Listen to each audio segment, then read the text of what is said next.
Dando continuidade na definição de pontos de acesso, na parte 2, vamos apresentar os nomes geográficos e cabeçalhos para entidades. Nomes geográficos. Bem, nas notas introdutórias à regra 23 do Código de Catalogação Anglo-Americano, ACR2, ou então também esse aqui da Antônia Memória, que é o manual, né? Chamamos de manual, que é Catalogação de Recursos Bibliográficos, ACR2 em março de 21. Vou deixá-lo aqui para a gente acompanhar. Então, nas notas introdutórias da regra 23, os nomes geográficos são tratados não como simples nomes geográficos, como o nome do lugar de publicação de uma determinada editora, né? Mas sim como nomes de governo, ou melhor, como a identificação de um governo de qualquer nível, como acréscimo a nomes de entidades e como elemento diferenciador entre entidades com o mesmo nome. E aí nós temos aqui nomes geográficos brasileiros. Os nomes geográficos brasileiros são registrados sem nenhum acréscimo, com exceção de homônimos, os quais são diferenciados das cidades pelo acréscimo da palavra estado, entre parênteses, e grifada. Mas observa que esse grifo é o itálico, né? Isso quando se trata de uma descrição de um material manual, né? Porque quando você vai para o mar, que não tem essa possibilidade de grafar. Então, só exemplificando aqui, a questão das cidades, palavras homônimas, né? Nós temos aqui Minas Gerais. Minas Gerais, ela não coincide, por exemplo, o estado e a cidade com o mesmo nome. Então, não tem que fazer nenhum tipo de acréscimo. Quando entramos aqui em Goiás, no estado de Goiás, nós temos que o estado e temos também a cidade, né? Apesar da cidade não chamar Goiás, né? Não é somente a palavra Goiás, mas já foi consolidado dessa forma. É muito conhecido como Goiás Velho, mas o nome da cidade, Goiás. Então, para diferenciar o estado da cidade, vem entre parênteses a palavra estado. Da mesma forma, acontece Rio de Janeiro, São Paulo, que coincide aí o estado e a cidade, então a necessidade de escrever entre parênteses a palavra estado. No Distrito Federal é registrado com o acréscimo da palavra Brasil. Sempre o Distrito Federal vai ser acompanhado entre parênteses da palavra Brasil. E quando se trata de municípios, são acrescentadas a eles as respectivas siglas das unidades da federação, entre parênteses e grifadas também. Aqui, como nós estamos tratando de município, observa Goiás ali, a cidade de Goiás. Aí ela vem entre parênteses a unidade de federação, que é o GO do estado de Goiás. Então, só para a gente não confundir, quando estivermos tratando do estado, nós vamos escrever a palavra estado na frente. Quando tratar de palavras, né, que coincidem aí, mais de um lugar com o mesmo nome. Caso contrário, não colocaria nada, no caso ali atrás do estado. Agora, quando nós estamos nos referindo ao município, nós vamos colocar a unidade de federação. Se vier aqui colocar estado, vai confundir. Então, nós estamos tratando de município, e o município requer, então, a unidade de federação. Assim, Belo Horizonte, MG de Minas Gerais, né? Goiás, GO, Rio de Janeiro, RJ, São Paulo, SP, a cidade gaúcha, BR. Né? E quando se trata de distritos, vilas, bairros, povoados, são acrescentados a eles o nome da cidade, com a respectiva sigla da unidade da federação, entre parênteses e grifado. Então, nós temos aqui como exemplo Copacabana. Então, Copacabana é um bairro que tem tanto no Rio de Janeiro quanto em Porto Alegre. Então, aqui você vai colocar Rio de Janeiro, vírgula, RJ, né, da unidade de federação, da mesma forma Porto Alegre, vírgula, RS do Rio Grande do Sul. Nomes geográficos com adjetivos indicando direções ou partes. Norte do Brasil, o que aconteceu aqui? Fizemos a inversão. Brasil, vírgula, norte. Bom, essas unidades geográficas, né?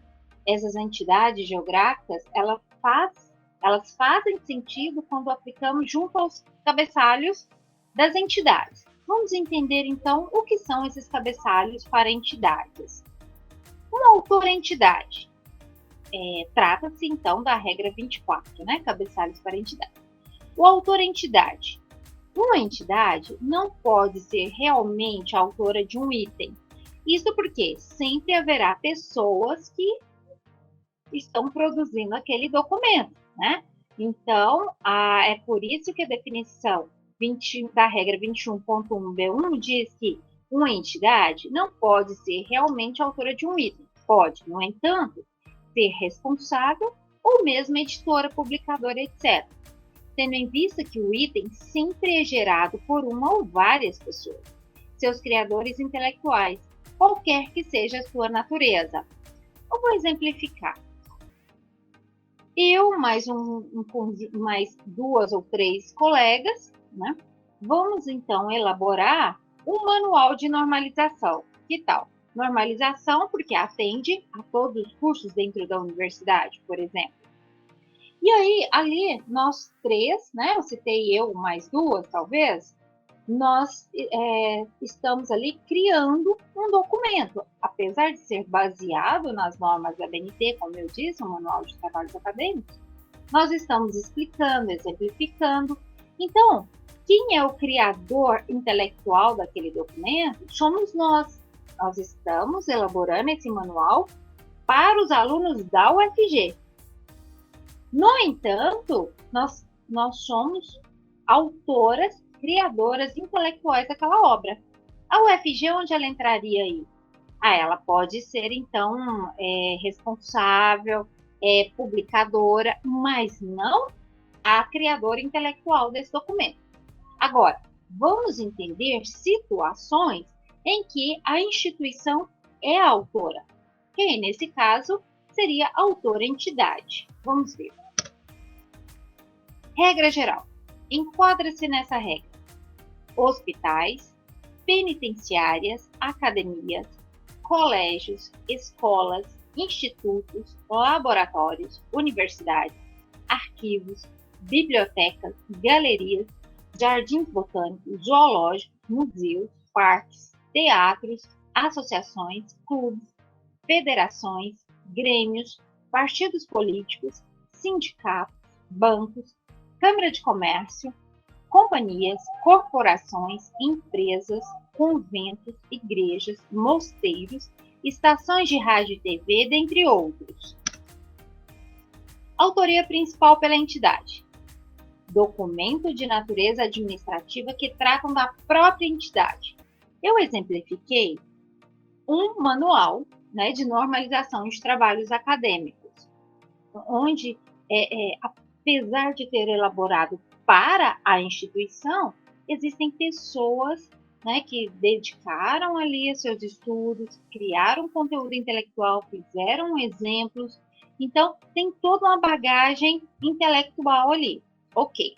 Agora, nós estamos falando de documentos de natureza administrativa que tratam da própria instituição.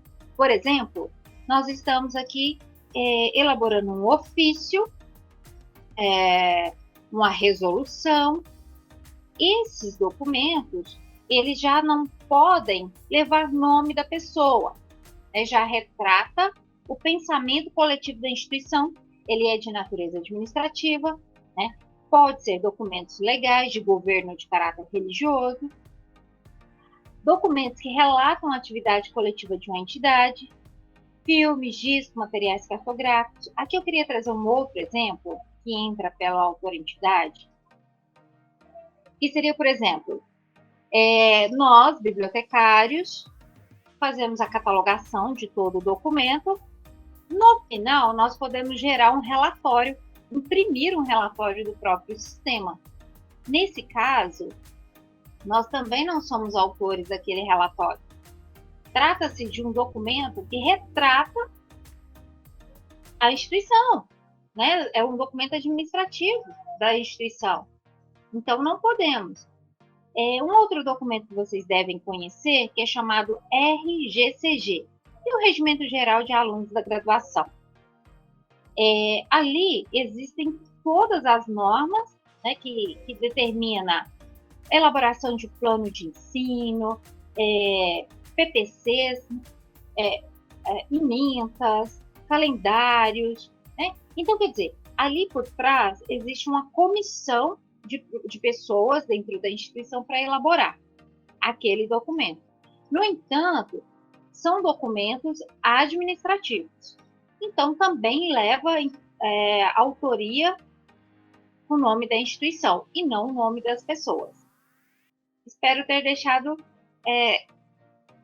bem explícita essa diferença. Senão, vocês vão me perguntar isso lá no chat.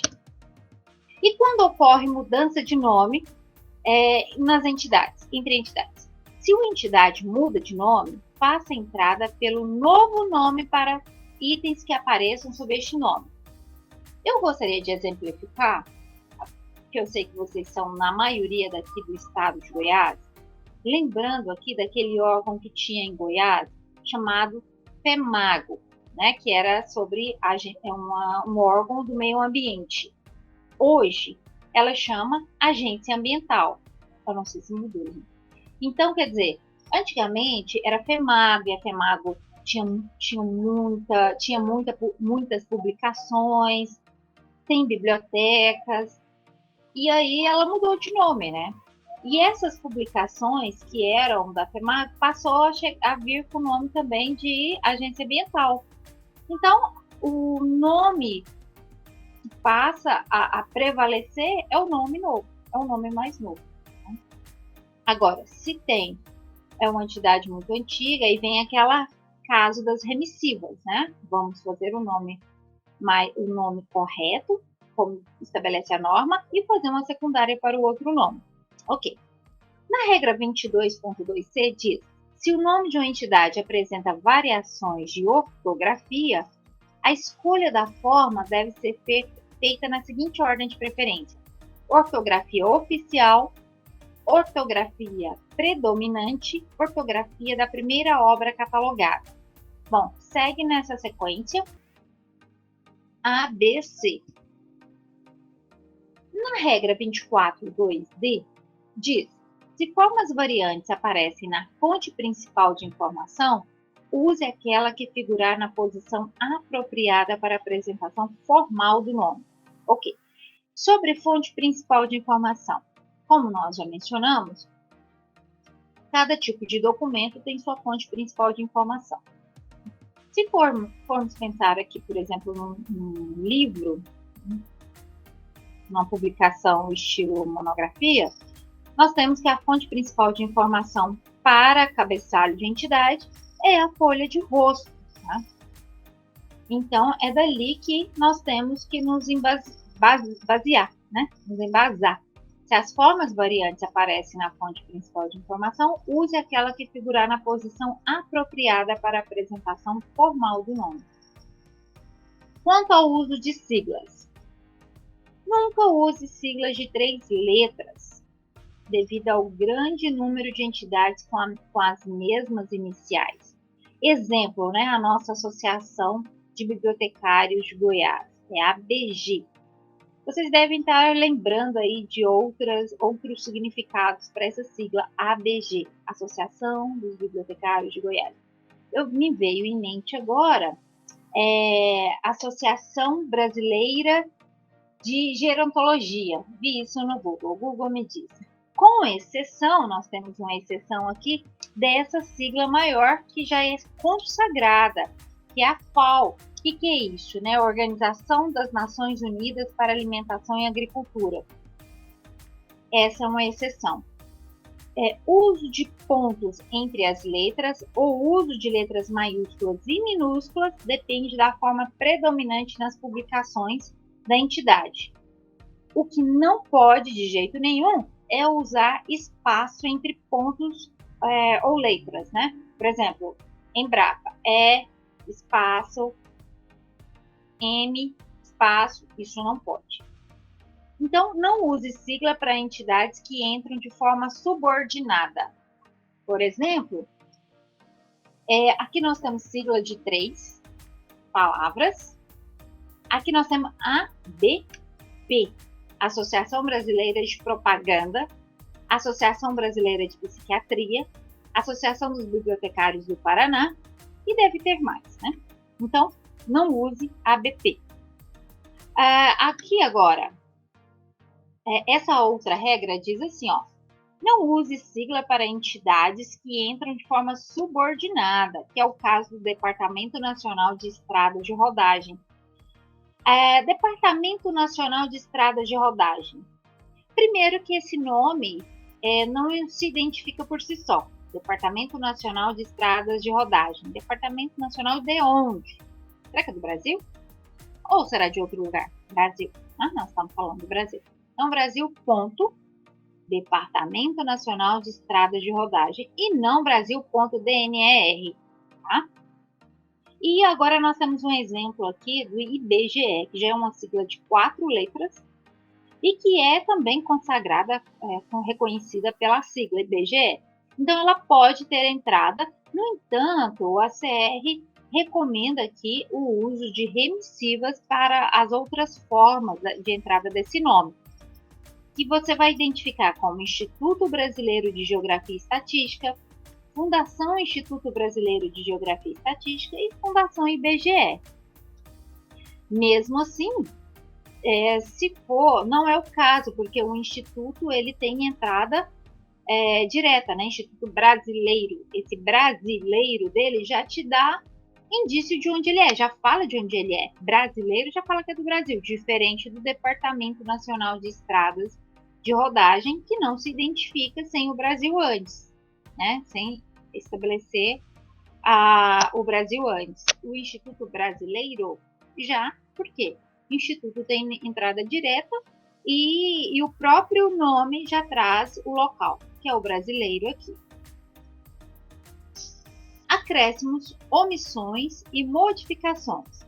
A regra 24.4a trata de acréscimos. São acrescentados após o nome da entidade, entre parênteses e grifado, palavras, datas e nomes de lugar de localização necessários à identificação de uma entidade. 2 ou mais entidades usam nomes iguais ou semelhantes, inclusive nomes de governo. Isso está lá na regra 24.6 do Código de Catalogação Anglo-Americano. Aí, como exemplo, nós temos aqui Colégio Anchieta. Esse Colégio Anchieta, ele tem em Belo Horizonte e em Porto Alegre. Então, é o caso de colocar aqui de onde ele é, né? Claro que vocês podem talvez estar pensando em outros, né? Em outras situações. Me veio em mente aqui o Colégio Marista, que também aparece em várias cidades, né, no Brasil. Então, nós temos que colocar na frente a cidade e o estado, para identificar de onde ela realmente é. Entidades de caráter nacional, estadual, municipal e assim vai, né? Como nós vimos na regra 23. São acréscimos que devem ser colocados ali nos cabeçalhos. Biblioteca Nacional. O nacional entende, então, que é do país, né? Brasil. Mas nós temos também as bibliotecas que ficam em cidades, né? Biblioteca Nacional. Então, nesse caso, eu colocaria ali a cidade.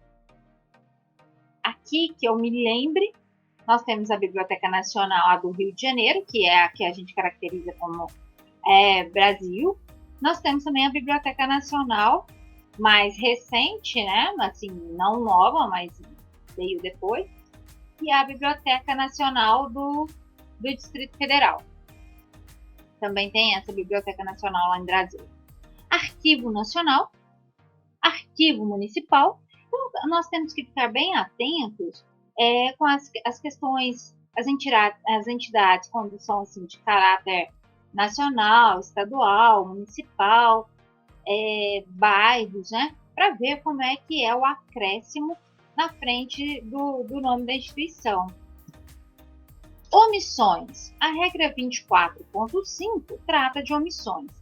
São omitidos os nomes das entidades, palavras ou artigos iniciais, como, por exemplo, limitada, SA e outras similares, quando a gente trata da República Federativa do Brasil, da Constituição Federal, né? A República e a Federativa também sai. Nomes comerciais, como eu disse, também saem, né? Exemplo aqui, nós temos a The Library Association. Esse artigo fica de fora, né, e fica apenas Library Association. Banco do Brasil SA.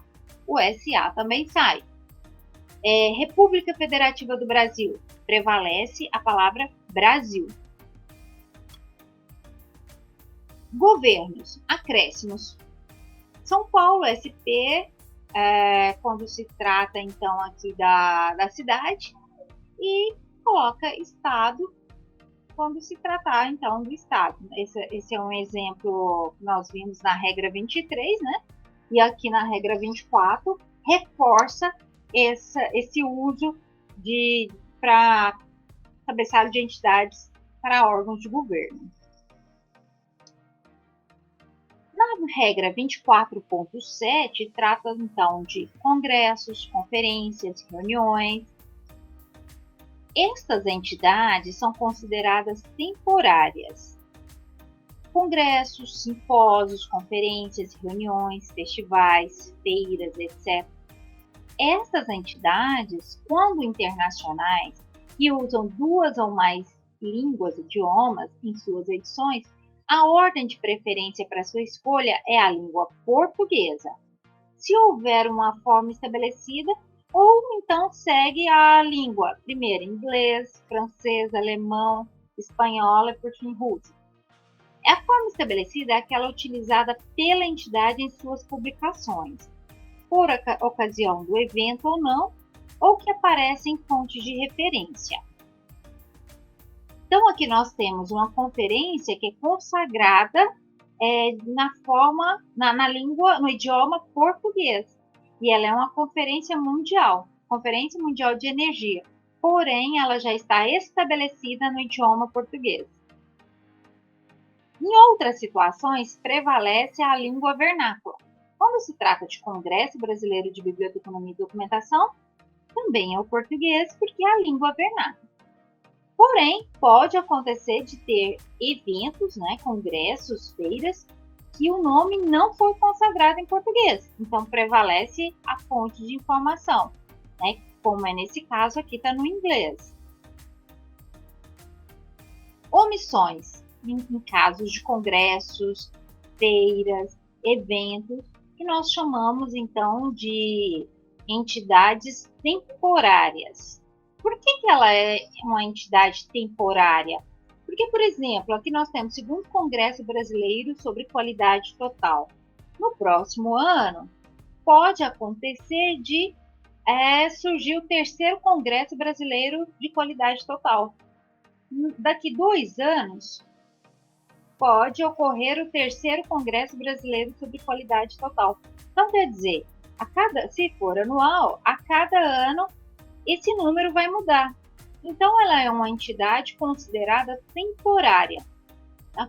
E no momento de estabelecer o cabeçalho, nós vamos omitir o número, tá, da entrada aqui. Congresso Brasileiro sobre Qualidade Total. Esse número vai aparecer em outro momento. Por exemplo, aqui ele já aparece no exemplo que eu destaco em vermelho, que chamamos de acréscimo. Isso você encontra na regra 24.7b. Observe os passos para construir uma entrada de eventos. Primeiro, estabeleça o cabeçalho de entrada do evento. Aqui é o nome do evento, né? Se fosse Congresso Brasileiro de Biblioteconomia e Ciência da Informação, seria esse, Congresso tal, tal. Aqui no exemplo é Seminário sobre Publicações Oficiais Brasileiras. que seria, então, o quarto seminário sobre publicações oficiais brasileiras. Então, nós extraímos ali o quarto, né? Ficou seminário sobre publicações oficiais brasileiras. Segundo passo, acrescente, após o cabeçalho de entrada de evento, entre parênteses grifado, o número, o ano e o lugar ou outra localização de realização do evento. Então, esse número é o número do evento. Quarto, quinto, sexto, sétimo, 20º seminário, tal. Nesse caso, é o quarto. E, normalmente, é quarto seminário, com aquela bolinha do quarto, né? Então, essa bolinha, ela vai ser excluída e vai ser substituída pelo ponto final. 4 pontos, espaço, 2 pontos, que é o terceiro passo. Separe as informações do parêntese por espaço, 2 pontos, espaço. Então, observa que eu tenho nesse exemplo aqui, eu tenho o nome do cabeçalho de entrada do evento, passo 1. Passo 2, número do evento, ano de realização do evento, lugar de realização do evento, entre parênteses e grifado. Terceiro passo, separe as informações por espaço, 2 pontos, espaço. Espaço, 2 pontos, espaço. Ok, fechou parênteses, grifou. No marque, como nós vamos ver um pouco mais para frente, é na tag aqui no campo 111, né, subcampo A, nós vamos colocar o cabeçalho de entrada do evento. No subcampo M, nós vamos colocar o número. No subcampo D, nós vamos colocar a data. Na verdade, é só o ano aqui, tá? Só o ano. Poderia colocar também, existem situações que a gente pode colocar, inclusive, a data. E subcampo C, para colocar o lugar de publicação. Aí aqui você observa que não está grifado de itálico, né? Porque a máquina não vai ler o itálico. Entidades subordinadas e relacionadas. Regra 24.12, regra geral. Como a própria expressão indica, uma entidade subordinada ou entidade relacionada tem existência dependente ou relacionada a outra entidade.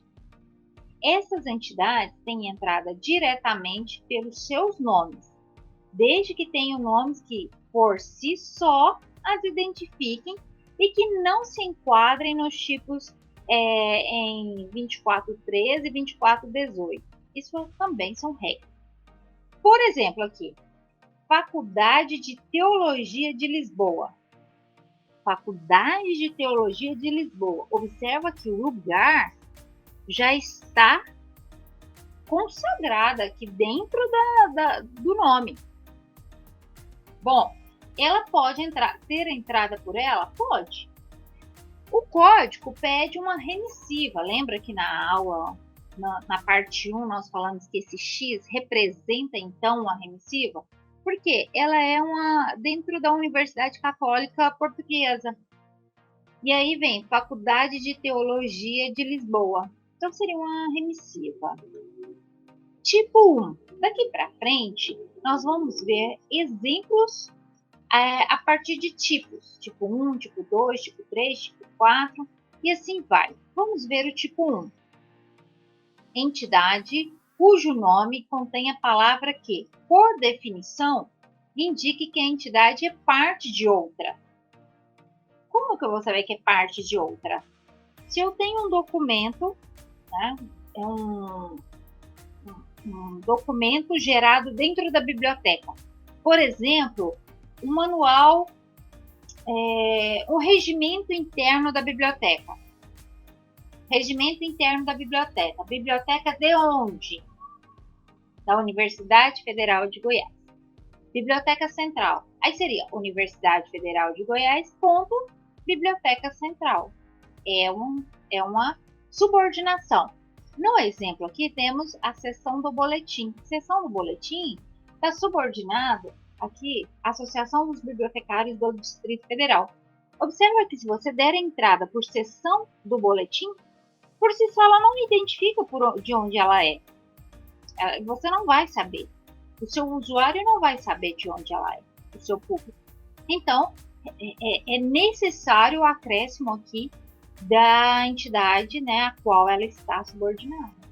No mesmo caso, ocorre com o Departamento Nacional, Departamento Comercial da Empresa Brasileira de Correios e Telégrafo.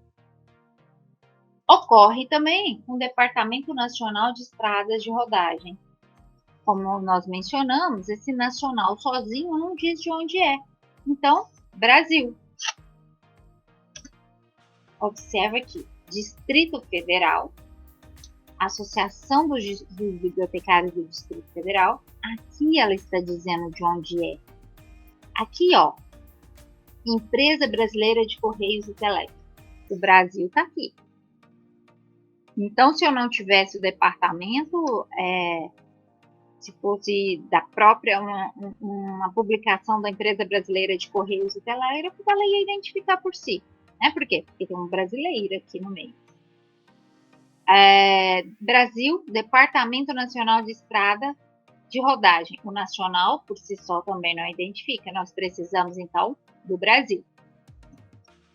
Tipo 2.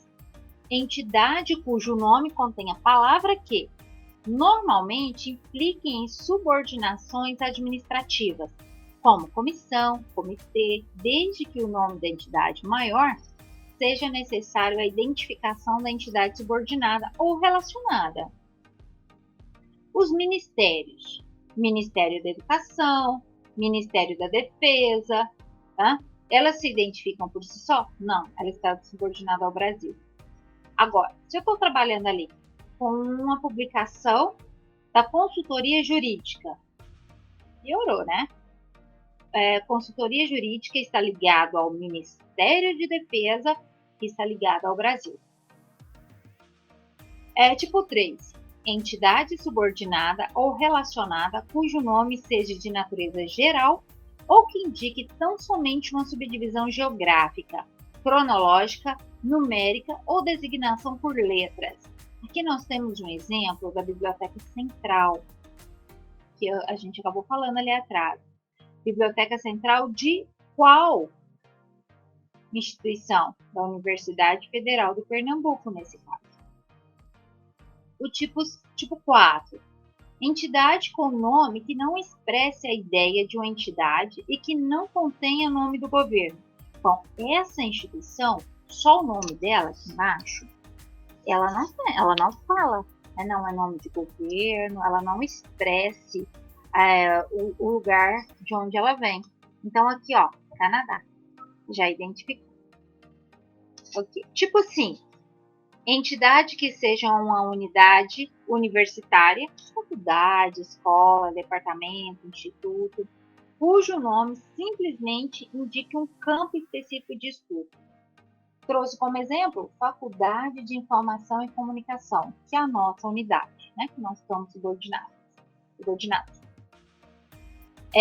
A Faculdade de Informação e Comunicação, por si só, se identifica? Se você pega uma publicação escrito Faculdade de Informação e Comunicação, será que ela se identifica? Não, porque não fala de onde é. Né?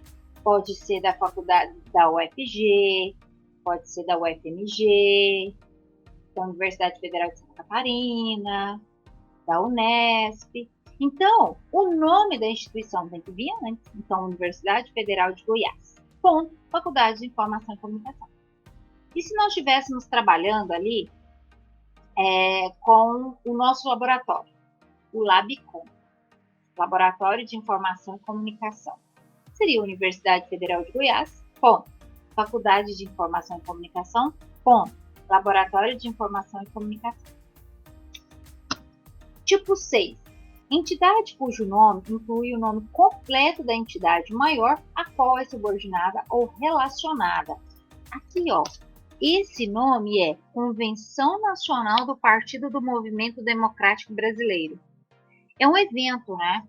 Essa Convenção Nacional é um evento. Então, Partido do Movimento Democrático Brasileiro, a convenção vem depois.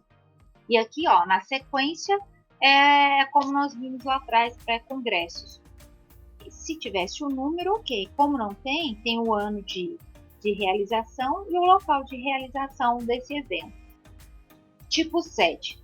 Entidades do Poder Executivo superiores na hierarquia administrativa de um governo, como os ministérios, secretarias de Estado. Aqui, ó, Ministério da Defesa, foi o que eu exemplifiquei ali atrás como Ministério da Educação, né, Ministério da Agricultura, que não se identifica por si só, que requer, então, o Brasil para se identificar de onde fica. Secretaria de Finanças, nesse caso, o Distrito Federal. Lembrando que o Distrito Federal requer o Brasil entre parênteses. Secretarias, aqui no exemplo, é o Maranhão. E sempre, gente, lembrar daquela, se é nacional, os níveis, né? Se é nacional, se é estadual, se é municipal, para a gente saber como é o acréscimo, como é realizado esse acréscimo. Se é o nome do país, se é a palavra estado, se é a unidade de federação, se a gente tem que colocar a cidade e unidade de federação na frente. Então, nós temos que conhecer essa hierarquia aqui. Tipo 8. Entidade do Poder Legislativo. Congresso Nacional, Câmara dos Deputados, Comissão de Economia. Essa publicação, ela é da Comissão de Economia. Ok. E essa Comissão de Economia é ligada a qual? A quem? A Câmara dos Deputados. E a Câmara dos Deputados está ligada ao Congresso Nacional, que por si só não se identifica se não colocar o Brasil. Então, a hierarquia é Brasil, Congresso Nacional, Câmara dos Deputados, Comissão de Economia. No segundo exemplo, nós temos aqui o Senado Federal, que também é ligado ao Congresso. E abaixo nós temos aqui a Assembleia Nacional Constituinte, ligada ao Brasil.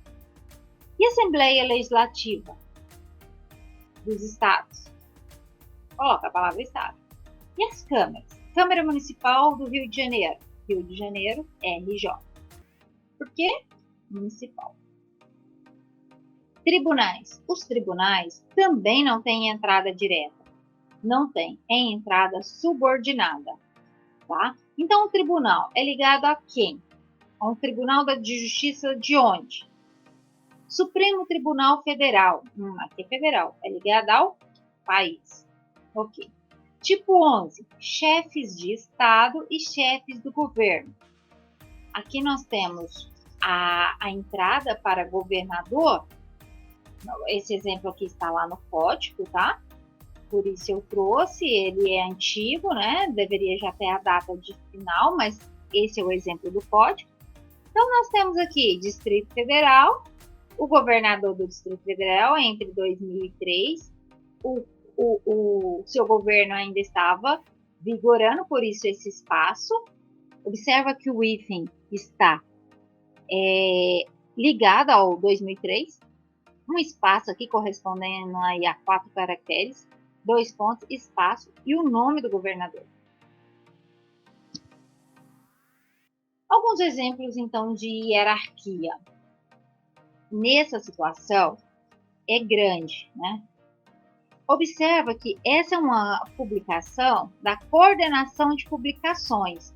Se eu for fazer toda essa hierarquia, vai ficar Brasil, ponto, Congresso Nacional, ponto, Câmara dos Deputados, ponto, Diretoria Legislativa, ponto, Centro de Documentação e Informação, ponto, Coordenação de Publicações. Ufa, é muito grande. Então, o código permite que você faça resume isso daí, desde que não cause prejuízo na identificação. Então, o que a gente não pode excluir aqui? A coordenação de publicações. Por quê?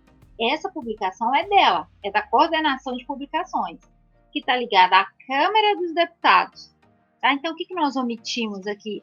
O Centro de Documentação e Informação. E também omitimos a diretoria legislativa, porque não vai nos causar, então, prejuízo de informação, de identificação dessa entidade. Então, ficou Brasil, Congresso Nacional, Câmara dos Deputados, Coordenação de Publicações. Bom, continue ligados aqui na plataforma Moodle para vocês verem o vídeo aula da parte 3. E aí, pessoal, qualquer dúvida, vá lá na plataforma, no fórum, e deixe a sua dúvida lá, tá? Que nós vamos responder. Até mais!